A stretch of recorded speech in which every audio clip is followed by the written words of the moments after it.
Well, hello, oddballs. It's your host, Bobby. And your co-host, Lexi. And this is Oddities on Elm Street.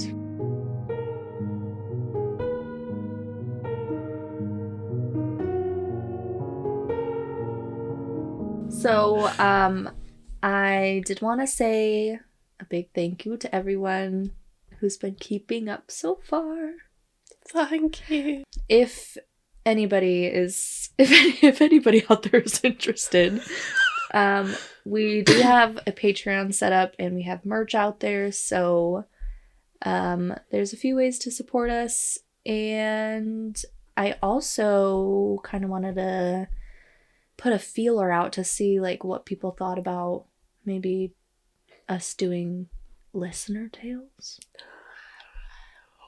So if that's something people are interested in, then we can set up an email where they can send those in and then we can read them here.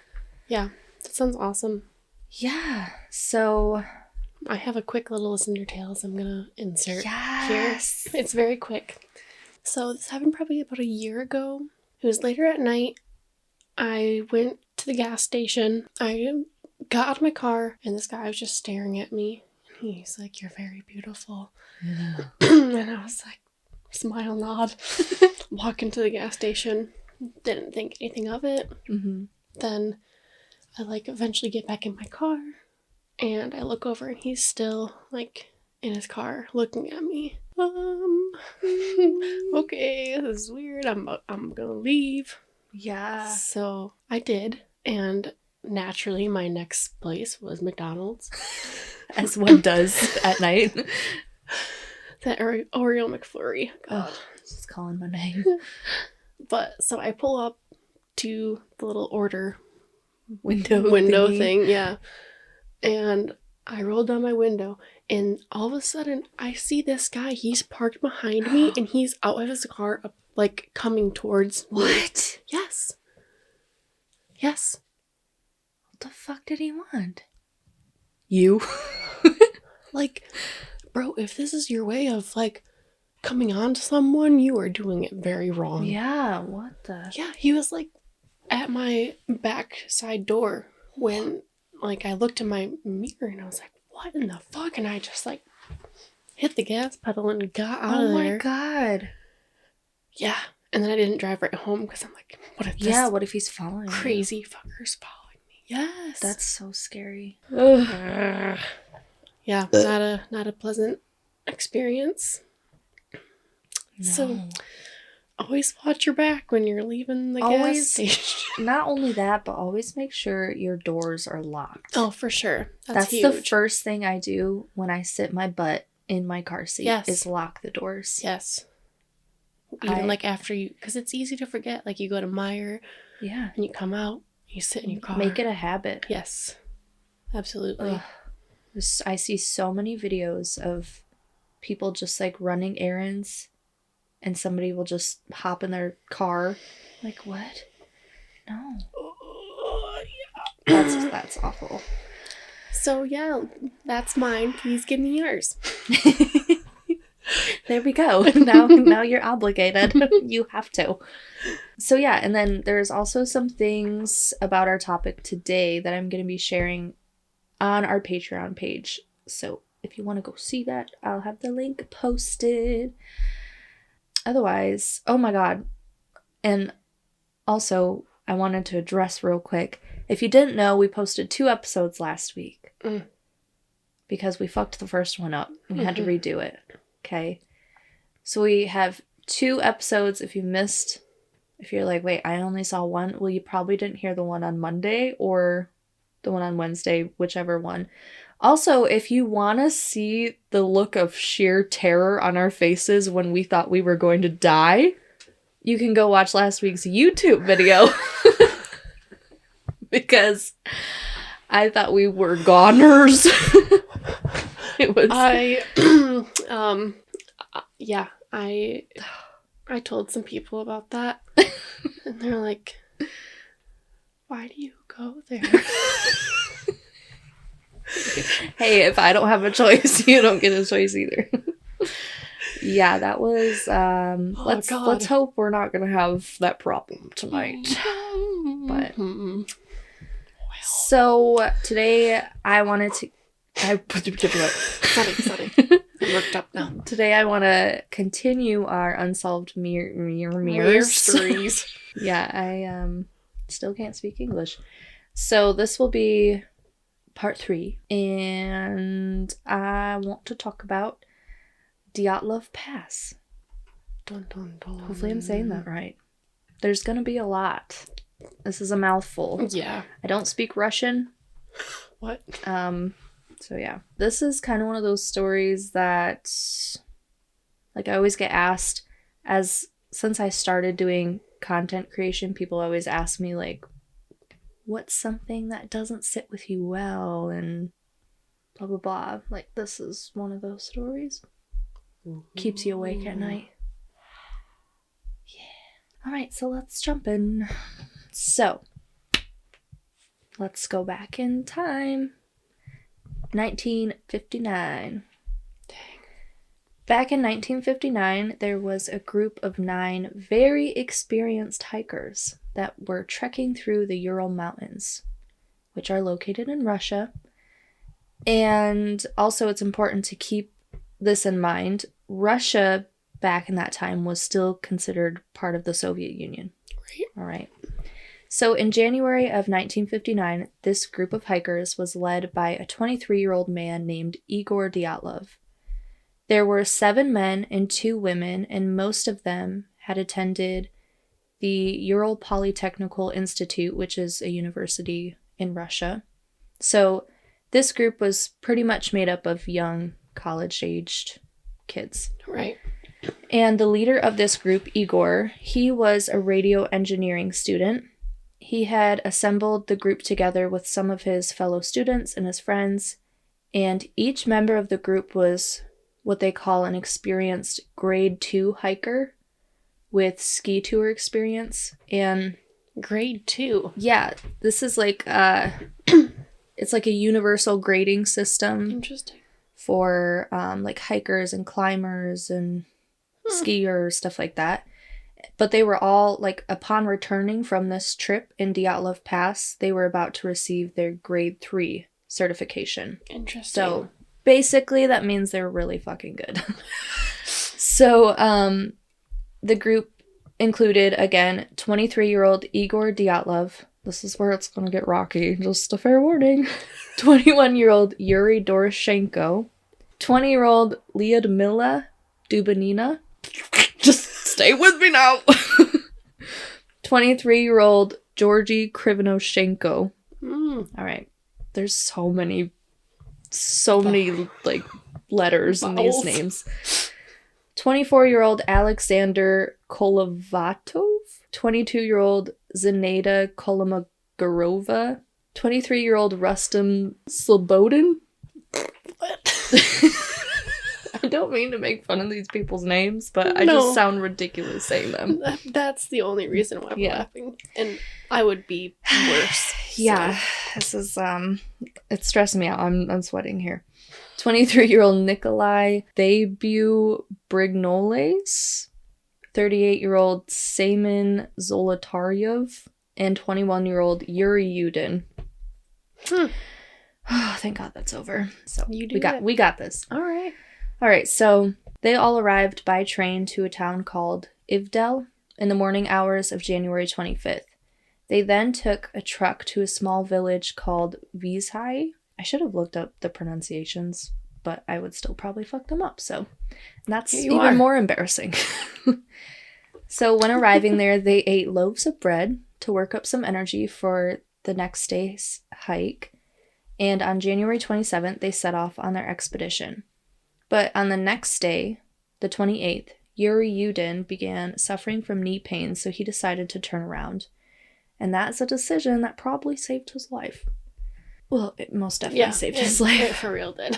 So the remaining 9 hikers are continuing this trek through the Siberian wilderness. So their goal was to reach Mount Ortorten by hiking and skiing over 200 miles. The Mountain of Death. Yeah. Of the dead. Yeah. Excuse me. And like you mentioned, Torten in the local language, Mansi language, literally means don't go there. I think the peak is called the Mountain of Death. But I could be getting that wrong. Of the Dead. Yeah. Yeah. Okay. So, yeah, it means don't go there in Mansi language. Along the way, they're taking lots of pictures and keeping a diary, and when these items were found, it made it possible to track the group's route up until the 31st of January. They already had a trail set out for them, so literally all they had to do was follow it. And according to their diary, everything seemed to be going really well.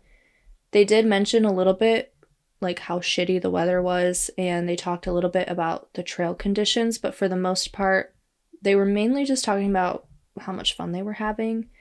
So nothing super concerning comes up at all in their diary passages. They also created their own little newspaper that they called the Evening or Torten. It was kind of like a satire newspaper where they would just have fun with some of the things happening while they were out there and like write down their inside jokes. And That's I think adorable. it's cute because they're like trying to keep is. track of, it's like a memento, you know, like a keepsake, something they can look back on. Yeah, that's like, such a good idea. Yeah. But what is kind of creepy is the last newspaper entry that they had written had a section in it that said, okay, there's been multiple different things that I came across. The first thing I saw was that they said, we now know that the snowmen exist. But the other thing I saw was a little bit more lengthy, and it said, in recent years, there's been a heated debate about the existence of Yeti. According to recent reports, Yeti lives in the northern Ural near Mount Torten. So, and obviously, like, I don't know exactly which one it is because it's a translation. I don't read Russian. So, it could be either one of those things, but they're obviously talking about something there. Snowman-y. Yeah. Snowman-y Yeti man. So, on the 31st of January, the group arrived to the edge of a highland area, and it was there that they were preparing to climb. They left a surplus of food and some of their equipment behind in a wooded area that they planned on using for their hike back. The next day, on February 1st, they started moving through the pass. Their plan was to get through this pass and make camp on the opposite side the next night, but due to worsening weather conditions, they lost their direction and went a little too far west. So they ended up around the top of another mountain that I cannot pronounce. But the translation is the Mountain of Death or Dead Mountain, which sounds like a lovely place to go. But I guess at this point they started to realize that they were a little off on their planned path, but they decided to just set up camp on the slope of Dead Mountain instead of moving back down to the wooded area, which probably would have been a better idea because it would have shielded them from any harsh weather. But that forested area was just under a mile back down the slope, like literally 0.93 miles. So they were only a mile away from the woods. And the guy who had left their hike early on, Ural, he speculated that the leader of the group, Igor, probably didn't want to either, one, lose the altitude that they had already gained, like their progress, or he just decided that he wanted some practice camping on the slope of a mountain, and he thought, well, now's a good time on Death Mountain. That makes sense. So Igor Dyatlov had agreed to send a telegram to their sports club as soon as the group returned back to that village that they had started in. And that telegram was expected to come no later than February 12th. But before Ural left the group, Igor had... That was so loud. I just cracked my finger, I'm sorry. Igor told him that he expected the telegram to take some more time going through. So when the 12th had passed and they still didn't get a message from them, they didn't really think much of it because Yuri was like, well, he told me it'd probably be delayed, and here it is, so they're probably fine. But on the 20th, some of the hikers' relatives and their friends started to get worried, so they demanded a rescue operation.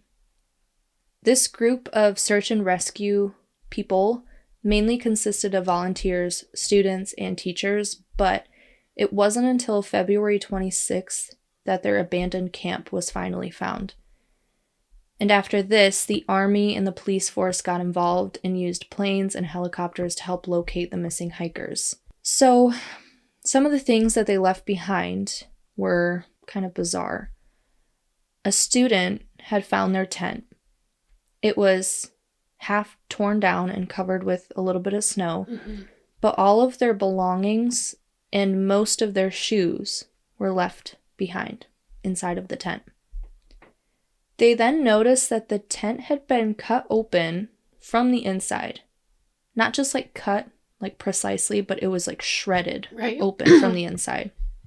So whatever happened, they were like absolutely frantic to get out of this tent. Like instead of just unzipping it, they like rip it open with their hands. So after escaping their tents, it seemed like they all ran in different directions.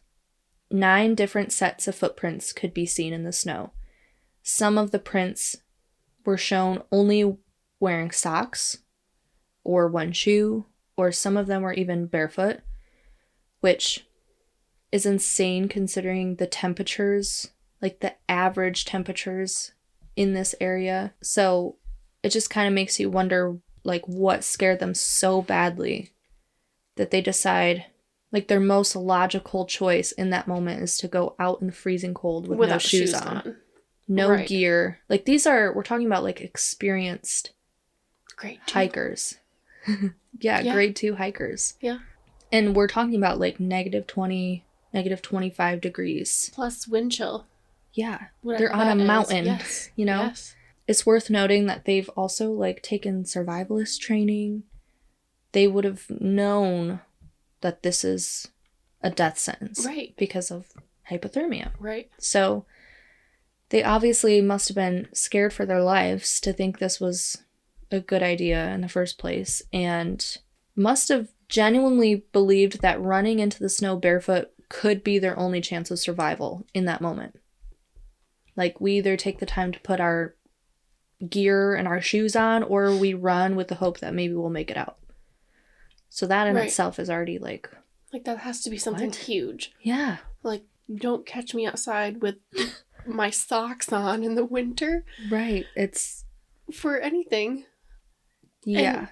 And, I don't know. I feel like your toes would just break off. I know. The first 2 bodies were discovered down the mountain by the edge of that forest, which was just under a mile away. The bodies found in this area were the bodies of Georgy Krivonoshenko and Yuri Doroshenko. They were laying side by side. And these 2 men were only in their underwear. Nothing else. Just their underwear. They were found laying under a tree. Underneath Yuri Doroshenko were branches of the cedar tree that they were found lying beneath. This cedar tree had branches broken up to 5 meters high, which is 16 feet. Jeez. So investigators believed that what this suggests is that Doroshenko had climbed up the tree, either to escape something or to try locating their campsite. And the reason they believe that is because the branches, like, it wasn't just wind or heavy snow, because investigators had actually found remnants of DNA embedded into the bark. They found his skin and his blood, and his hands were raw and bloody. So it was pretty clear that he was frantically trying to get up this tree, but we don't exactly know why. We don't know. I mean, there's a lot of whys in this case. And that's why we're talking about it. Yeah, that's why it's an unsolved mystery. So, but yeah, so what's strange about this, though, is that underneath that tree, are remnants of a fire. Which again is like, where did this fire come from? Did you see any theories on that? No. Because I have yet to see any explanation about why a fire was started at all. I mean, they're in their undies. I'm sure they're cold. But you don't have time to put your clothes on, but you have time to build a fire. Well, I feel like whatever scared them away, they had to get away extremely fast, and then I don't know if they and then try and survive after that. Right. It's like, I don't, like, what would you do? I don't know. I don't know either. And just, yeah, it just doesn't make sense. Odd. They also commented that it looked like other people had been by the fire because the snow around it was packed down. There were fir branches stacked next to the fire that had been cut with a knife, but they never found any knives with any of the bodies. That's weird. They also found various garments next to the fire rather than on the bodies, but they didn't find any other bodies other than Doroshenko and Krivonoshenko at that time. Mm-hmm. They also said that it seemed like the fire had been going for about an hour and a half, just by looking at how burned through the branches were. And the garments that were found around the fire were several different types of socks, a woman's burnt handkerchief, and some fragments of wool clothes, but there were no, like, full pieces of clothing found. So maybe they burnt some of the clothing. But then again, like, kind of like you said, why would you take clothes off from your body to burn them in a fire? The fire can go out, the clothes stay on your body. You know what I mean? Yeah, like, it just doesn't make sense. It's very... But, like, how straight are you thinking at that point? Well, yeah, we don't know what's happened to them. But what's also weird is that Doroshenko, his hair was burnt on the right side of his head, and his foot was burnt. He also had what they call pulmonary edema and pulmonary contusion, which are basically like conditions where the lungs are filled up with fluid because of blunt force trauma to the chest. His ears, his lips, and his nose were all covered in blood, and he had a gray foamy liquid coming out of his mouth. Krivonoshenko was found lying next to Doroshenko. He had... oh my god. He bit off a piece of his own knuckle. And the reason they know that he did that, and that it wasn't an animal, Teeth. it was still in his mouth. Yeah. So they were trying to figure out why would he have done this. Oh. They speculated that he either did it to stay awake or to, like, stifle a cry. You know, like, if you're in extreme agonizing pain, they, like, you know how they'll, like, give you, like, a leather belt or something to bite down on? Right. So they think it might have been a case like that where he was just in so much pain that he had done it to himself. Oh my gosh. But he also had third-degree burns on his left leg and his left foot. He had blood in between his fingers. His index finger was torn. The skin on his left shin was torn off. Ugh.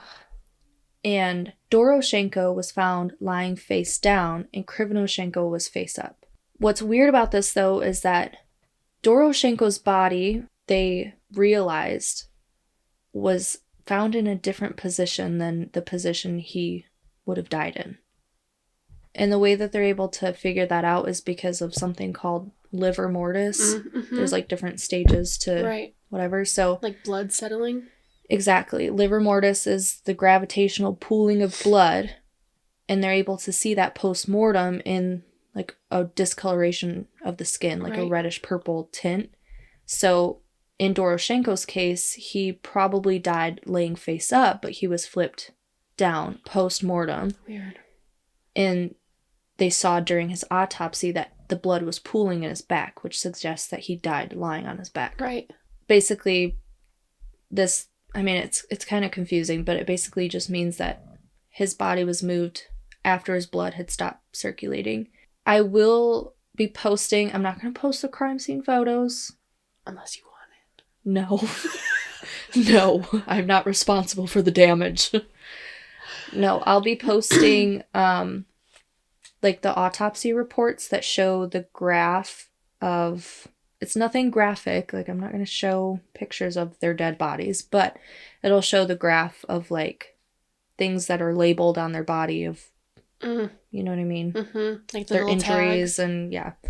So that will be posted on our Patreon if you want to see what that is all about. With Doroshenko, he had such bad frostbite that they said if he would have survived, he would have had to get all of his fingers and toes amputated.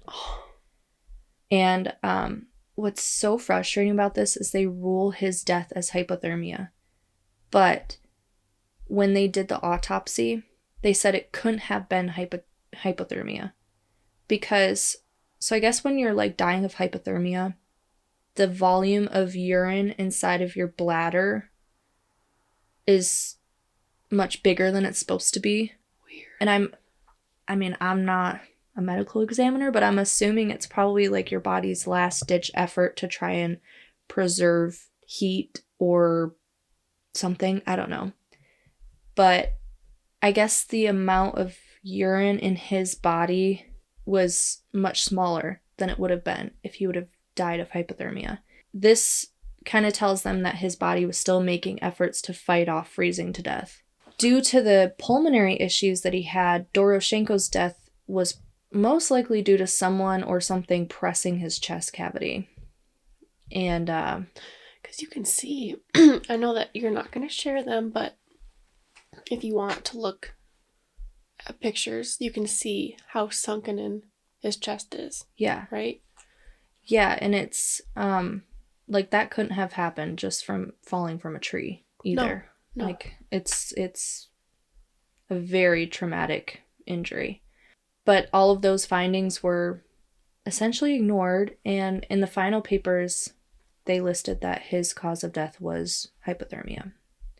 Krivonoshenko had frostbitten ears. The tip of his nose was missing. Now, that can also be from frostbite.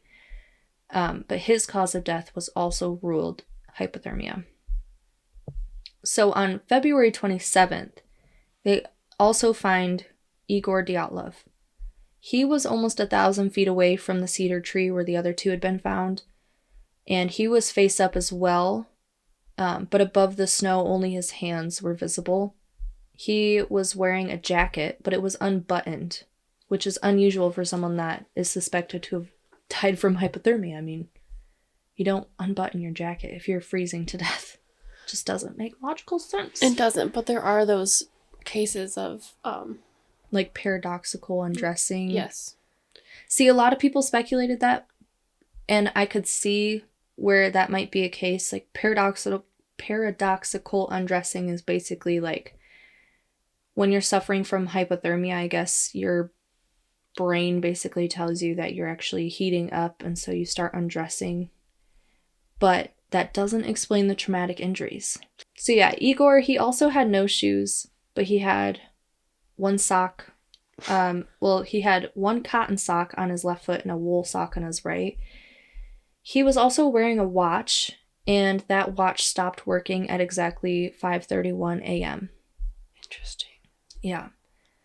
And Igor, like most of the other hikers, had abrasions all over his body. He had no internal injuries, but he was vomiting blood. Ugh. So that's kind of strange. But his death, again, was ultimately ruled hypothermia. And something that's also very sad is that he had a picture of Zenaida Kolmogorov in his pocket because they were dating. And she was also found on the 27th. So her and Igor were found on the same day. They weren't together. She was over 2,000 feet from the cedar tree, and she was face down. She was a lot better dressed than the rest of the group that they had found so far. She had 2 hats on, a long sleeve undershirt, a sweater, a checkered shirt, another sweater, and that one had the right arm torn off. She was also wearing cotton pants, trousers, ski pants that had holes in them, and 3 pairs of socks. But she also had no shoes on. She had abrasions all over her body too and had a jagged edged wound on the back of her right hand. She was given a medical examination post-mortem to check to see if she was possibly sexually assaulted, but the exam showed that she wasn't. And I mean, the reason they do that is to check for possible motive, right? Right. But strangely enough, with her, she did have a baton-shaped bruise on her waist. What? Yeah. No idea where that would have came from. But she also had a small amount of urine remaining in her bladder, but her death was still ruled hypothermia, but it was hypothermia due to a violent accident, and there's no other explanation for what that means. No clue. Due to a violent accident. So it's almost like a violent accident happened and she was still alive, so she died by freezing to death, ultimately. Like, is that what that means? But then why was it, like, wouldn't that be for everyone else, too? I don't know. This seems to... The thing about this that is really confusing, though, is this... It's very obvious that this is not just, like, one swift event. You know what I mean? One thing that happened super quick and it took everybody out. There's no way. Just the difference in their injuries, the different places that they were found. It just... Ugh. It's so unknown. I know, and it's crazy with how much information they do have. It's crazy that there's still no explanation that makes sense. Right. Like, people have come up with so many theories, but nobody's ever said this is positively what happened. And that just blows my mind. The rest of the bodies weren't found until March. And the first one was Rustem Slobodin on March 5th. He was found about 1,500 feet away from the cedar tree. If you notice, they kind of use the cedar tree as a reference because that's where they found the first set of bodies. So Slobodin was also purposefully placed down, but he was dressed better than the previous hikers that they found in February. He wore a long sleeve undershirt with another shirt over it, a sweater, 2 pairs of pants, 4 pairs of socks, and 1 boot. He was also wearing a watch, and that stopped at 8:45 a.m. The insoles to his shoes were found on his chest, underneath his sweater. What? Like, what is that all about? I did not see that anywhere. That is very strange. Yeah. So him, like everyone else, had a lot of bruising and abrasions. He also had injuries to his knuckles that were consistent with someone who had just gotten in a fist fight. But he also had a skull fracture and hemorrhaging, and the fracture that he had was speculated to have been done with a blunt object, and his autopsy kind of revealed that once he was hit with this blunt object, he probably suffered like a loss of coordination due to like just the shock of getting hit in the head, right. And that could have ultimately sped up his cause of death of hypothermia. So they again ruled that as hypothermia. But his injury pattern is like kind of the opposite of what we would normally see with someone freezing to death. Because if he had suffered the skull fracture from a fall, they said he would have had to have falled over and over. I wasn't going to say he would have had to have fell over and over again on just one side of his head. Mm-hmm. So it's not believed that like he could have been in a ski accident or anything like that. But by this point, search and rescue has now located 5 out of the 9 hikers, but it would be 2 more months before they found the remaining 4. And at this point, it's now May. But to my surprise, like, there's still a lot of snow. So, now in May, a local man was out for a walk with his dog when he noticed some branches that were cut and laid on the ground and were kind of forming a pathway. And about 165 feet from that cedar tree where the first 2 bodies were found this local man found something else.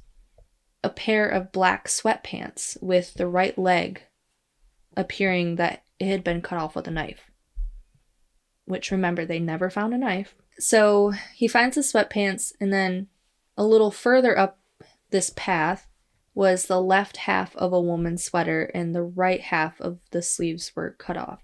It's also worth noting that this area had already been searched when they'd found the other bodies, but they never found any of the clothing that they're talking about. So at this point, investigators are called back in, and this is when they find the den. So the den was created from cedar branches, and they assumed that this was probably made by the surviving 4 members. Mm-hmm. It was about 250 feet from the cedar tree, so honestly not very far from where the first 2 had. I don't know if they died there because one of them was flipped over, but where the first 2 were found. Mm-hmm. They built this den in a ravine, and that would have kind of protected them from the cold wind. Because again, like I said, these were survivalists. They knew what they were doing. Right. They had, put the cedar logs up against the snow to get them off from the cold ground. They knew what they were doing. And it was pretty clear that they understood the danger that they were in, and that they believed that this den would have given them their best chance of survival. So on the day that they find the den, mm-hmm. they find the remaining 4 hikers. Lyudmila Dubinina was found on her knees with her head and her chest pressed into a huge boulder. But her face was turned to the side and her mouth was wide open. Gosh. It's incredibly haunting. Yeah. And if that's not bad enough, her eye sockets were empty. So her eyeballs were missing. Yes. And so was her tongue. Mm-hmm. I was waiting for your, yeah. Mm-hmm. She honestly, it seems suffered the most. Her injuries are unimaginable. The bridge of her nose was completely flattened. Her upper lip was missing. Her teeth and her upper jaw were exposed. And at first when I read that, I thought it was probably from decomposition, but you have to remember it's negative 20 degrees. I mean, it's May now, so it's probably a little bit warmer, but it's still the equivalent of somebody being kept in a freezer. Right. They still have feet of snow. And they're buried underneath it. She also had 10 broken ribs. So with these findings, a lot of people automatically speculate that her eyeballs, her tongue, all of that stuff, because they're soft tissue, that an animal must have eaten them. But when her autopsy was performed, they could see that she had a mass of, what is it called? Coagulated? A bunch of blood in her stomach, yeah. Yeah, she had a mass of this dark brown mucus in her stomach. And they said that that's an indication that her heart was still beating and her blood was still flowing when her tongue was ripped out of her mouth. And it wasn't just a case of her biting her own tongue off, because I thought maybe that's what happened too. Her tongue was ripped out at the root. Oh. Which is my God, absolutely horrifying to think about. So, wow. Her cause of death was stated as a hemorrhage in the right atrium of the heart, multiple fractured ribs, and internal bleeding. And when they performed the autopsy, she was also not sexually assaulted. And I mean, nobody in the group was. None of the girls or the men were raped. That's good. So, Alexander Kolvatov and Semyon Zolotaryov were found embracing each other, almost like they were kind of spooning, almost like Semyon was either protecting or keeping Alexander warm. But when Semyon was found, he had 2 hats, a scarf, a long sleeve, a sweater, a coat, but the buttons were unbuttoned, so it seemed pretty clear that he didn't die from being cold. He was also wearing 2 pairs of pants and a pair of ski pants over them. And then this is so strange. He was also found with a camera around his neck, and he was holding a pen in one hand and a small notepad in the other, but he died before he could write anything down. How wild is that? When Yuri Yudin, the surviving member of the group, the one who turned around at the beginning, when he had heard about this, he was in total shock because he was pretty positive that the group had only brought 4 cameras with them, and all 4 of those cameras were found in the tents. So when he found out that Semyon was found with this camera strapped on his dead body, he kind of thought that he had been keeping the second camera a secret, and it was also, he thought it was really strange that he would take his camera with him while fleeing from his tent. So I wonder if he went back for it, but if he did, then why leave the other 4 cameras? I don't get it. Yeah, and I guess like he had been taking pictures the entire time with one of his cameras, but that was the camera that was found in the tent. So nobody had any idea that he had the second camera. We don't really know what that was all about because investigators said the film was damaged by water. Also, just a little side note that Yuri Yudin also testified that Alexander kept a personal diary that he wrote in every single day. Mm-hmm. And he said that he knew for sure that Alexander had it in his pack when he left that little village, but his diary has never been found. But yeah, that's weird to think about because you would think it'd either be at the campsite or on one of their bodies, but they haven't been able to find any of those. So the only reason we know about the pen and paper is because the person who found their bodies reported that.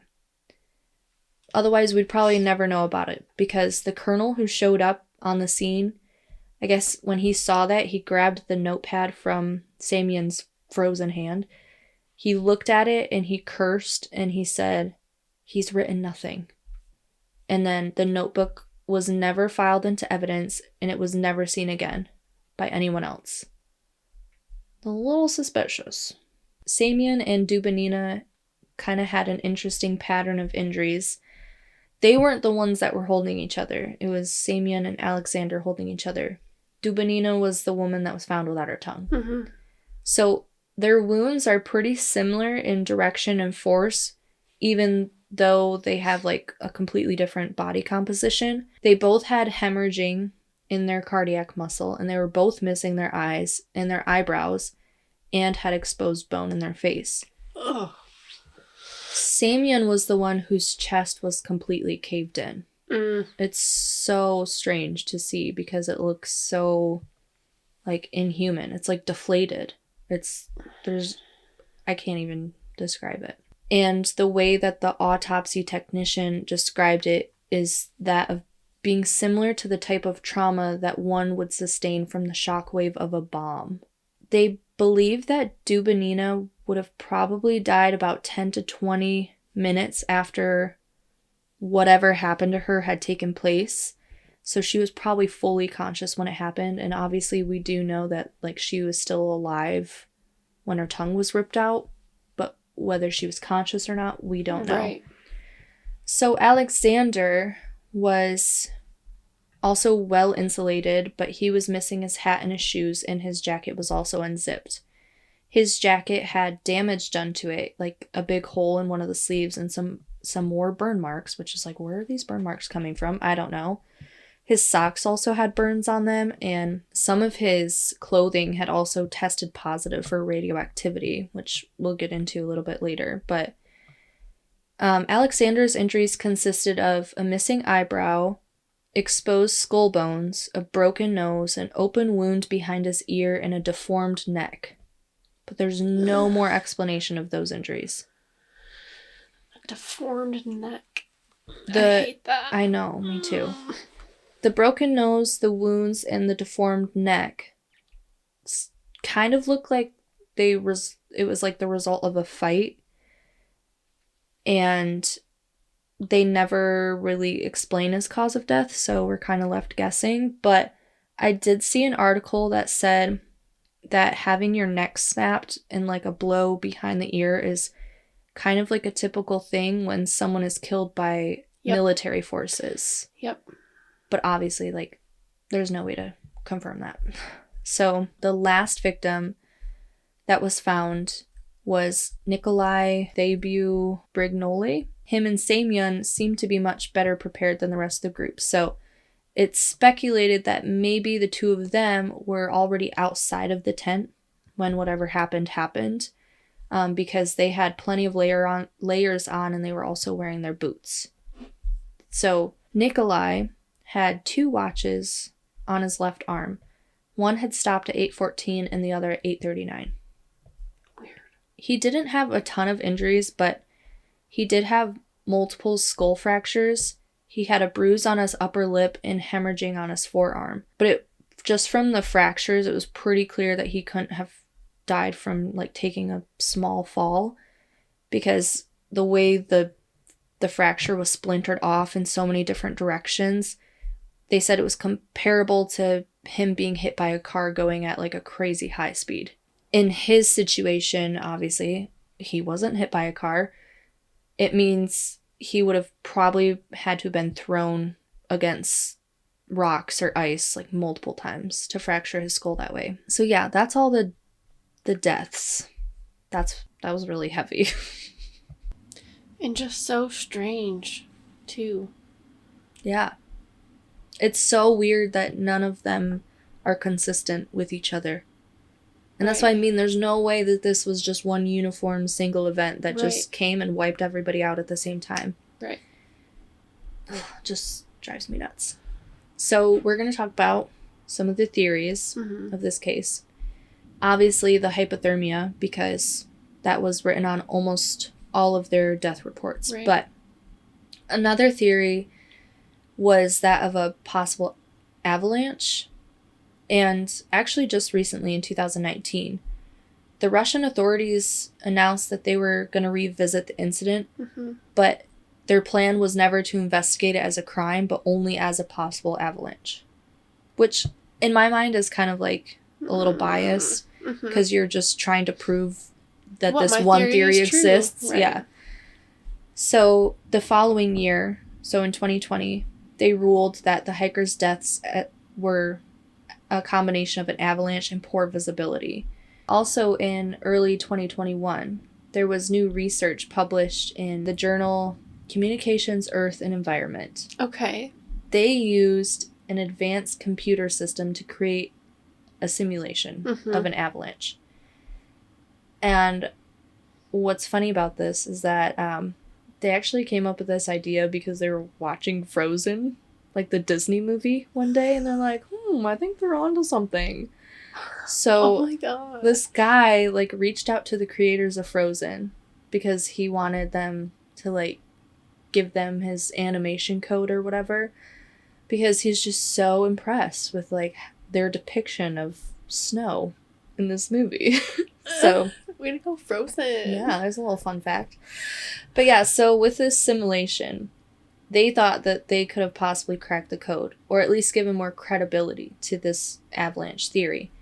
But the explanation didn't really satisfy the public, because, for one, there was never any physical trace of an avalanche found by the rescuers. Also, the 9-hour gap between the remaining hikers building their camp, the den, their campsite and their bodies were only covered in a really shallow layer of snow.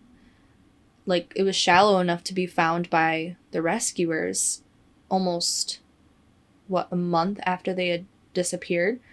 Whereas if it were really an avalanche, like, they would have been completely buried. The other thing is, like, looking at the injuries that they have, they're all super traumatic, which usually in the case of an avalanche, people most commonly die from asphyxiation or suffocation. Right. So throw that theory out. It's trash. I don't believe it for a second. What about a slab avalanche? Still don't believe it for a second. Okay. I just don't. I mean... I don't know, because I was seeing that, like, the slab doesn't leave any evidence. Yeah, I saw that. So... I still just don't... I don't think it's, like... It's like, okay, that explains, like, why they would potentially leave without... Yeah, like, if they hear it in the middle of the night. But then, like, your eyeballs are gone? Right, that's what I was gonna say. Is it's still just not consistent random, with the injuries. Like there's just so many random things that don't make sense. Yeah, but that's just what I saw. Like that most people were like, yeah it's just a slab. Yeah. The other thing too, and we'll get to this a little bit later, is that there were other people in the area during this time. So we'll talk about that. Okay, I'm ready. Yeah. So, but you'll see why it just doesn't make sense. I mean, it doesn't make sense to me, but that's just... That's the most common, like, oh, okay, what is it? Yeah. Occam's razor? Yeah. I guess the initial theory was that the indigenous people in that area, the Mansi people, attacked them for being on their sacred land. So investigators did pull several of them for interrogations, but it just can't be logically explained. Mostly because even the autopsy reports tell you their injuries are so inconsistent with anything that a human would ever be physically capable of doing. And also, when the rescuers first arrived and located their tent, they could very clearly see 9 sets of footprints. So So things just don't add up with that. Scratch that off the list. This next one, though. Give it to me. Yeah, okay. So, obviously with this, it's kind of hard to know, like, the importance of some of the details we do have. Like, for example, the newspaper. Like, we now know the snowmen are real. Okay? Yep. Does it mean something? Is it an inside joke? Like, we don't know. We probably will never know. Right. So, this theory, though, I feel like has a little bit more hard evidence behind it because of something they found on one of their cameras. So, one of the pictures from the cameras shows a very big, very strange creature peeking at them from behind a tree. Why are you smiling at me like that? What? The Yeti? Yes! Do you believe in Yetis? Do I believe in Yetis? Okay, if you believe in Bigfoot, you have to believe in Yetis. I don't know what I don't know who I am. I don't know. I mean, I think it'd be pretty cool, but... I think it'd be pretty fucking scary, bro. Never going in the woods again. Anyways, so... I don't know. I'll post the Yeti picture on my Instagram, but it legit, like... I'm telling you, it's a Yeti. I've seen it. You saw the picture? Yeah. I'll look it up again. It looks like... Because I heard... big-ass winter gorilla. Right. Well, how do you explain it? It's not like they brought a costume out there. I don't know, but people are like, it's obviously a person. Like about that photo, and I'm like, you think it's a person? I don't think so. Yeah, I don't know. It seems kind of convincing to me, but I'm also a little bit gullible. So I guess the viewers will just have to let us know. So the thing about the Yeti, though, that gets me, the local people, the Mansi tribe, they have a kind of creature that they believe in, and it's called a mink. And it's pretty much equivalent to what we would call a Yeti or... like Bigfoot? An abominable snowman or whatever. Yeah, so I think the translation is something like forest giant. Interesting. So they're just like super big, aggressive beasts that are said to live in the Ural Mountains. It's called a mink? A mink, like with an E. I guess a group of reindeer had just been attacked weeks prior to this whole incident happening, and the Mansi people blamed it on a mink. Interesting. Yeah. Something else that kind of goes along with this whole idea of what about the Yeti is while I was doing research on this, I was listening to another podcast, and they brought up the fact that the American embassy in Nepal, where Mount Everest is, I guess they sent a document to the Department of State in D.C. And this document was titled Regulations Covering Mountain Climbing Expeditions in Nepal Relating to Yeti. What? And in this document, there's 3 regulations listed that climbers should abide by if they encounter Yeti. So this isn't just like a hoax document. This is our government talking, okay? Well, they're literally acknowledging, well, yeah. But they're acknowledging their existence. But what's crazier is that the date on the document is December 20th, 1959, the same year of the Dyatlov Pass incident. It's a little incriminating to the Yeti, if you ask me. if I may say so myself. So, Yeti needs to be brought in for questioning. That is interesting. Yeah, and then another one of our theories is that, and I think this one is a little bit, I could see this, okay? A lot of people think could have been the works of an experimental military weapon. And Yuri Yudin, the surviving member, even supports this theory. He believes that the hikers may have accidentally stumbled upon some type of like covert testing ground, and that they were kind of eliminated as a result of that. Right. So Yuri thinks that that's probably what happened because, one, the investigation was super hurried and very secretive. Like, the mountain was closed for 3 years after this happened. 3 years after they found and located all their bodies, they closed down the mountain. But the investigation was closed. Super weird. They didn't close it down to continue doing any more investigation. There were never any documents released containing information about the condition of their internal organs. And all of the files at that time were sent to a secret archive. The negatives from one of the camera was kept in a private archive. So everything around it's just super like hush hush, you know?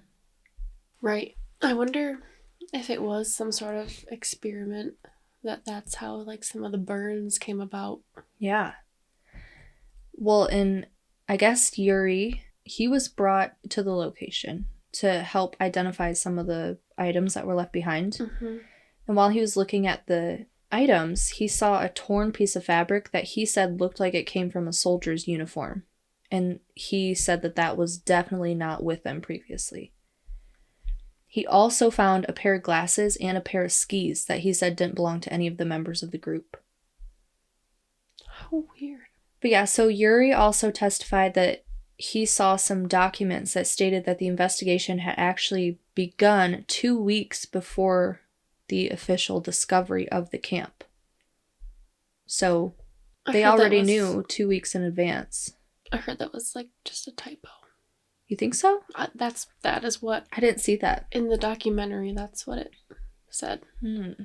But I don't know freaking anything to be like set in stone as truth for this. But yeah, I guess like some people that have looked into this, they think that with the extent of their injuries, it's possible that they were testing some type of like some type of infrasound weapon, like pretty much sounds that are played at such a high or such a low pitch that it can cause like major distress in people. Yeah. What is it? I think the catatonic sound waves. And yeah, and I mean, we know about this stuff because it's real. Like, they've done experiments on people with this type of stuff. There's real research that's out there on the effects. And I guess it's been reported that these sounds can cause such an immense feeling of panic that people can start to have like delusions that like paranormal things or things that they can't see are attacking them. Like they can get really sick. They can go into like hysteria. Like that's so scary. Yeah, it can literally drive you mad. Like scratch your own eyeballs out type of mad. Like insane stuff. And to be testing that as like a weapon, like a war weapon, you know what I mean? Mm-hmm. This is Soviet Russia. I also saw that they were, like there was talk of like orange. Yeah. I have that on. Okay. Yeah. That's the next one, the UFOs. Okay. The UFOs. See, but no, what I saw was that it had to do with something that they were like the military. Was it testing. Could be either. Right. It really could go into either of those categories. But I think this one, I don't know what it is. I don't know if it's the military testing thing or I don't know if it's aliens. I have no fucking idea. I definitely believe in aliens, but I don't know which one it would be. But what I do know is that I believe this is the most, I don't know, has the most evidence behind it, I guess. So, like I was saying earlier, there was another group of hikers out there. They were only about 30 miles south of this group during the time. And that group of hikers reported seeing strange orange spheres in the sky to the north of them. And similar spheres were observed in surrounding areas continually during the period from like January until the end of March in 1959 by multiple different people, like meteorologists and even the military confirmed seeing these things. Some of the local Mansi people had also seen them, and they had even drawn pictures of what they saw. Literally all of these people described them in the same way. These orange pulsating spheres. They were moving north to south in a cloud of fog. I'm just gonna combine words, make it easier. Just call me Kevin. So, they're moving north to south in a cloud of fog and always early in the morning when it was still dark outside. These sightings were not noted in the investigation at all. Another man came forward about 30 years later, and he admitted that the investigation team at the time had no explanation for what happened to these hikers. He also said that after his team reported these flying spheres, he received direct orders from a high-ranking official to dismiss these claims. And he's also said that he was actually forced to take any reference to these flying orbs out of his reports.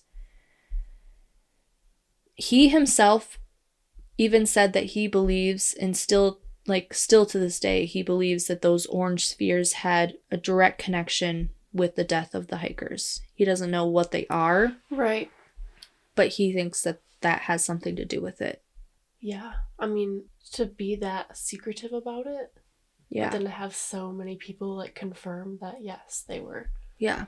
Just a few more things that I think are interesting and important is in 2008, the surviving members of the original search party came back together to look over all of the evidence and try to come to some type of conclusion. The group was run by 6 people and 6 people that were like the rescuers and 31 technical experts. Their conclusion was that the deaths were likely the unintended result of a secret military test. So they looked over all of this evidence, everything that was compiled together, and that's the conclusion they came to. Another thing is at the funerals for these hikers, some of the guests were shocked to see that all of the hikers had dark brown, orangish skin and like grayish white hair. Like their hair had no pigment in it at all. It was, I don't know what would cause that. That's weird.